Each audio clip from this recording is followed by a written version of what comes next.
Hi everybody, Bob here, and today I have in the latest from SWC.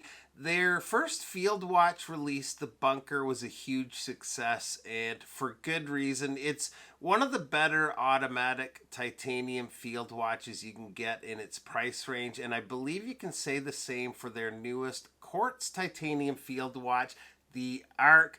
Big thanks to SWC for lending in the watch. It's really appreciated. I've had the watch now a couple of weeks and it's been pretty well my daily wear ever since. And I think it might be a great daily wear grab and go piece for some of you guys too. So let's get straight to it and take a look at the watch. Now, most of you guys are well aware of the brand and the people behind the company, but if not, SWC is a family owned and operated company out of Nevada.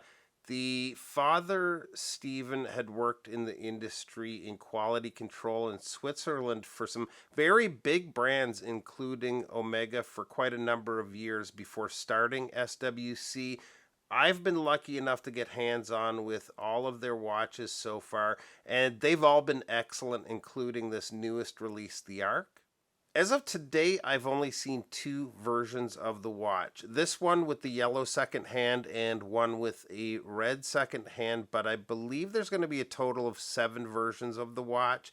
The watches come out on these Velcro elastic straps, and between the strap and the lightweight titanium case, the comfort level is top notch. The dial layout is really well done, from the small seconds to the size of the handset and markers. The dial is extremely legible with those large bold markers against the matte black dial. They're using syringe style hands for the hour, minute, and the yellow small seconds as well.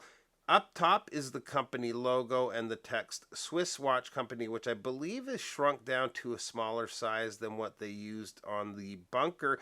Over at the 3 o'clock, we have the date.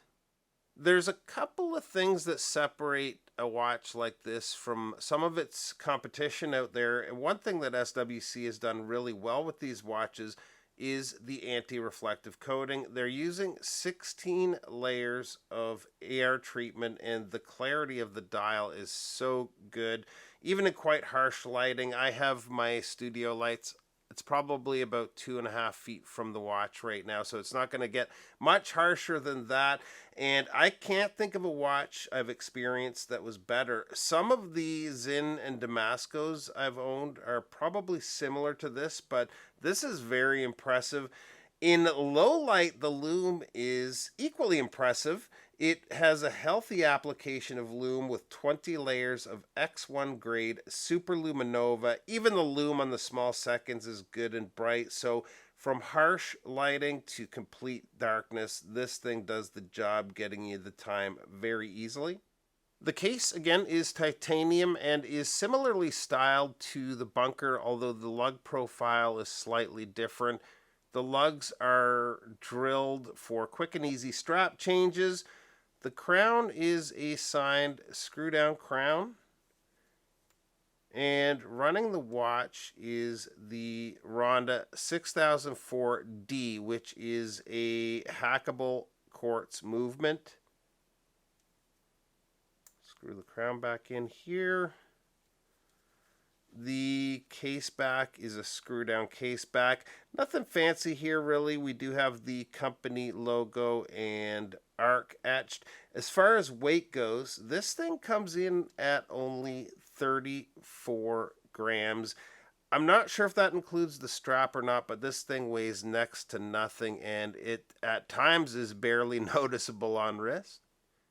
As far as case dimensions go, the watch comes in at 38.4 millimeters in case diameter. The lug to lug is 45.9 millimeters. Lug opening is 20 millimeters, and the thickness is only 8.4 millimeters. So this should work great for just about any wrist size. The crystal, I believe I forgot to mention, is a sapphire crystal, and the water resist on the watch is 100 meters.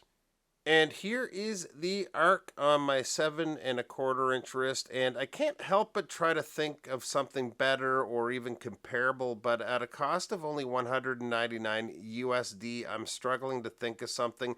A few do come to mind, but they don't quite stack up with the AR or the Loom, and even just the design in general. I think they've got something really good happening here with this one. Now, I'm not 100% sure on the exact release date, but I'll put a link to their site, and the best way to keep up to date is by signing up to their newsletter there. So there you have it. Thanks again to SWC for lending in the watch. Thanks for stopping by, and we'll see you real soon. Bye-bye.